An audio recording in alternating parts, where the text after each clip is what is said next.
I'm Giovanni Dennis, and this is CVM News.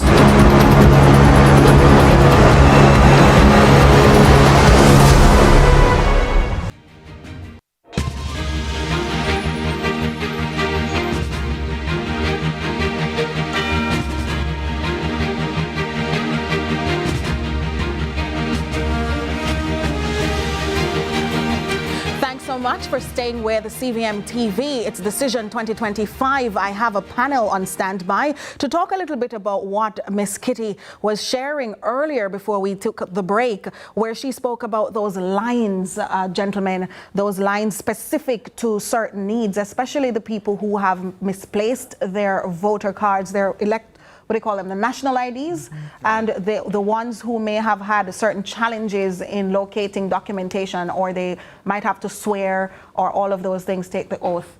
I want to ask you first, Mr. Barrett, as a member of the specially abled community, where do you believe that this ought to take place and when? So I think the ECJ would do well to heed the advice from Ms. Kitty. The recommendations, I just make an alteration, the colors of the lines that she spoke about. Yeah, pink and green. Right, we probably couldn't use the green and the red. Yeah. But generally speaking, more thought needs to be had in terms of accommodating those persons who are differently abled. I'll just share quickly my own experience. I voted at the Mona Heights Primary School. When I went there, there was a line. I started to become slightly disgruntled, but didn't want to cause too much of a scene. Somebody came and brought a chair, and I was able to sit.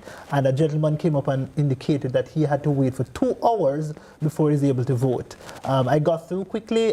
Somebody from inside came out and apologized, and she was most gracious and congenial, and the persons were kept calm. But I understand that right across the society, there were concerns impacting the capacity of persons who are disabled to actually cast their ballots. I heard about a case in Westmoreland where the infrastructure, the school at which the voting station was not configured to accommodate somebody who could not move easily, and so they had to an elderly lady had to be descending flights of stairs. That in a modern Jamaica is unacceptable, so we need to really be more considerate of that. And certainly in relation to persons who cause a bottleneck because they don't have the ID and they have to be subjected to longer processes, I think as well it is not efficient to have them bungled up in a line with everybody else who could proceed more quickly.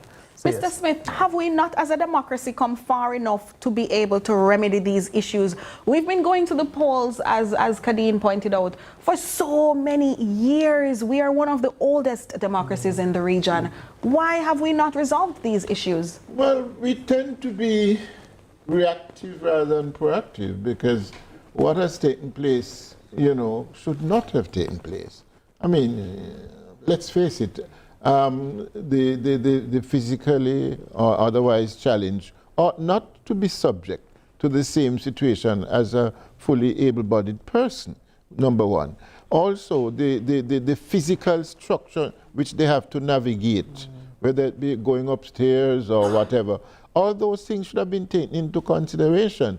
And one should hope that this time round, now that we have the strong voice of Miss Kitty, and we have my good friend here, Jermaine Barrett, who has always been a strong advocate for the challenged persons, something ought to be done, definitely. And let's hope that this experience this time around, because it may well be that a number of persons have been disenfranchised in this particular situation.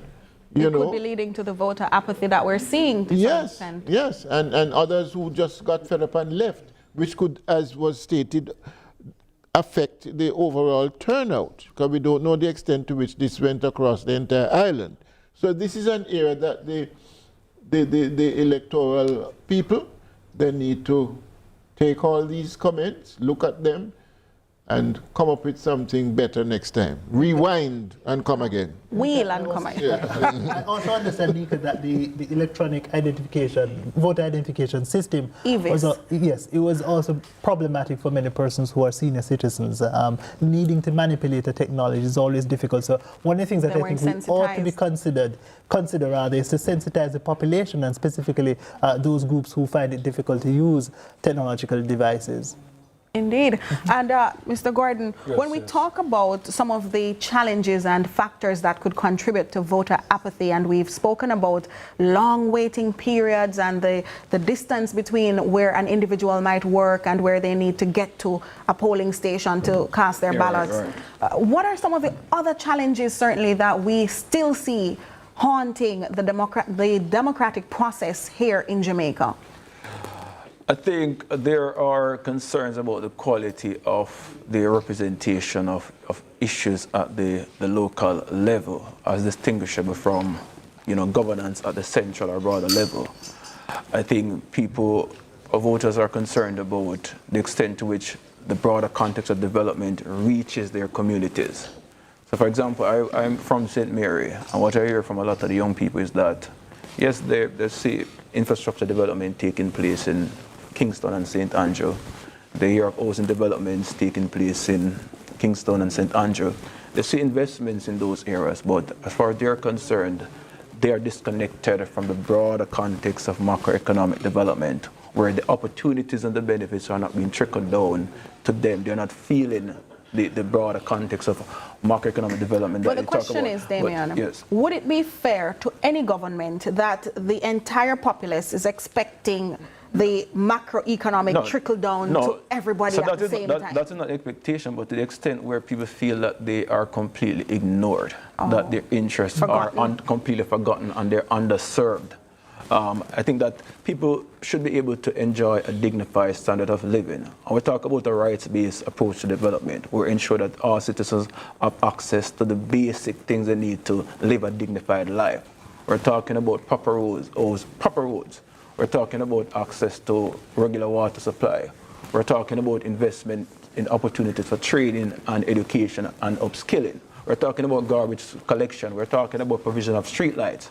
Those are not too much for a constituent to expect of their local and their central governments. And the reality is that many voters strongly feel that they're alienated from central government in particular, especially when all the MDAs, ministry departments and agencies are based in Kingston, and you live in Deep Rural St. Mary and Deep Rural St. Elizabeth. Yes.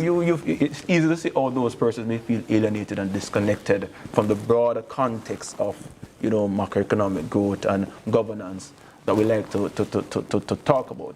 And the disconnect has to be addressed, because it is a part of this disconnect is one of the reasons why the government is struggling to sell the notion that it has made historical achievements, because people are not feeling this historical achievement in their necks of the woods in various parts of the country.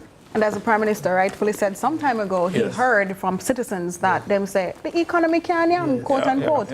And so it means they're not feeling it necessarily as much. So they ask the question, so when they say reduce inflation, what does it mean for us? When we go to the supermarket, the price of goods and services are not lower. So what does reduce inflation mean? What does GDP growth mean when we're not feeling it? There are no tangible benefits for us from GDP growth. So people ask themselves the question, yes, you say all of these things are happening, but what does it mean for us? Are we included? Can we benefit? Are we benefiting? And you need to think about what you need to do more as a government to ensure that ordinary people can feel the impact of the macroeconomic growth that we boast about and we laud as a measure of good governance. All right, and what we're trying to gauge now are more numbers and sentiments with Giovanni. Giovanni. All right, thanks so much, Nika. So let's go back then to the numbers. St. Elizabeth Southwestern, 51 of 113 boxes counted. Floyd Green, the incumbent member of parliament, 52.4% of the votes, 4,146. Miranda Wellington, 47.6% of the votes, 3,762. Remember, this is one of the seats we are watching closely, a weather vane seat. Let's move then to a next seat to see what the numbers are saying. St. Elizabeth Southeastern, Norman Scott, 1,004 votes, 50.1% of the votes so far of 17 of 109 boxes counted, 49.4% to Frank Witter, 900 and Frank Witter, the incumbent in this St. Elizabeth southeastern seat. Very close, this one.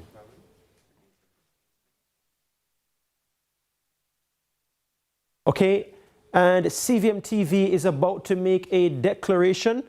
Before that, let's take Manchester Southern, Peter Bunting, 120 of 120 boxes counted. So Peter Bunting is going back to Gordon House. 52% of the votes, a very close race indeed. 8,573. Ian Ives, 48% of the votes, 48.9%. St. Elizabeth Northeastern, so just to slow things down a bit, so Manchester Southern gone to Peter Bunting of the People's National Party. Going then to St. Elizabeth Northeastern. Right, so this is finished. Peter Bunting, back to Gordon House, Manchester Southern. Booted from Manchester Central in 2020, will be making his way back to Gordon House. All right then. Next up we have Manchester Central. 108 of 139 boxes counted. Incumbent Rhoda Moy Crawford. Trailing challenger Donovan Mitchell. Donovan Mitchell is leading. As we try to get back the graphic to come up as we look at Manchester Central, Donovan Mitchell is leading, 51.3% of the votes, 7,181. So Donovan Mitchell, Rhoda Moy Crawford, the incumbent, 6,807. He's leading by over 370 odd votes. Donovan Mitchell here, mayor of Mandeville, 108 of 139 boxes. This one is very close. Very, very close. Less than 400 is the difference. St. Catherine Southern. Fitzjackson, the incumbent, 58.5% of the votes. He's on 5,442. To Delroy Dobney's 40% of the votes, 40.6%, 3,765, 90 of 150 boxes counted so far. 78 of 88 boxes, the incumbent Julian Robinson, moving now to St. Andrews Southeastern. He is on 4,710 votes, 62%. 37.4% for Kevin Frith, 2,827 votes, and CVM is standing by to declare a seat.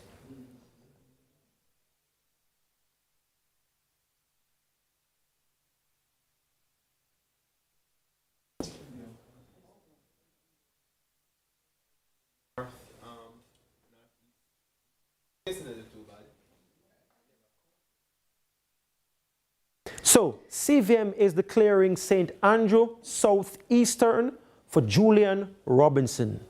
St. Andrew Southeastern for Julian Robinson. So far, 62.2% of the votes, 78 of 88 boxes counted, 10 to go. Difficult to see Kevin Frith overturning that. Okay, getting some reactions to this one. No surprises here. Cleveland Tomlinson, Julian Robinson. Yeah, no surprise. In fact, all the 14 seats that we had up to the point where the parliament was dissolved, we expect to retain. So Julian, will be the future, will be the Minister of Finance. So we had no question about whether or not we'll retain that seat. With respect to Manchester South, you heard my analysis earlier. I predicted that we would take Manchester Southern, and here are the results. I want to touch on Manchester Southern. My response was that it was going to be a close race. Manchester Southern in 2020, we won by 1,362 votes. this is someone who Peter Bunting won this seat by less than 1,000 votes. So we want to, again, look at the numbers. It's easy to talk about the personalities, but it's important to note Ian Ives coming in the seat 3 months prior to the general election. A good run. You know, a good run. At this point, I will take a victory if it's even 1 vote difference, you know? Because that is what will determine if you form government.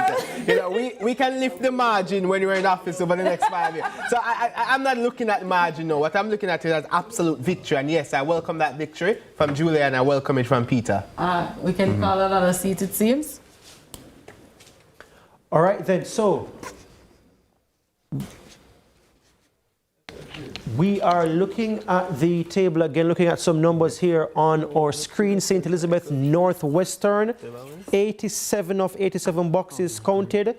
The JLP's Andrew Morris has won this one, 5,555 votes, 555, 58.9% of the votes to the PNP's Patricia Scarlett Forrester, 3,831 votes. So St. Elizabeth Northwestern to the JLP.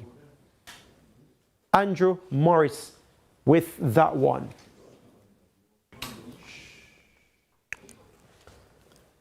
Right then, so here we are, 37 of 122 boxes counted in St. Catherine Northwestern. This one is too close to call. 52.9% of the votes. Damian Crawford is leading in this seat. 1,823 votes so far to the JLP's Newton Amos with 1,618. He has 47% of the votes. Over in Clarendon Northwestern, 99 of 108 boxes counted. The PNP's Richard Azan is leading in this one, 51.8% of the votes, 6,356. Warren Newby, 48% of the votes. Christoph Simpson, can we declare this seat? Can CVM declare this seat? Christoph Simpson or Fisher? Clarendon Northwest. Clarendon Northwestern. Clarendon Based on the data, based on the historical data, based on the projections that you have been looking at, based on the boxes remaining, just 9 boxes remaining, he has to overturn over 400 votes here. Can we declare? I think this one still might be a little close to call.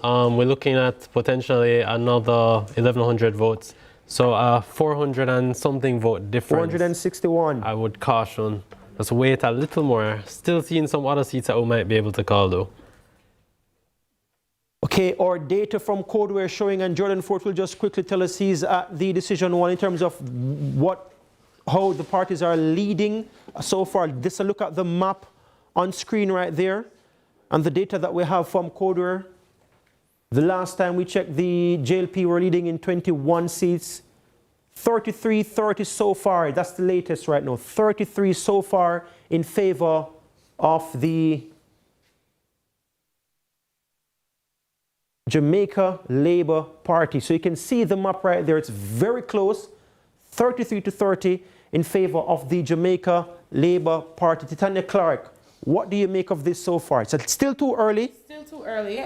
Still too early, but not very far off.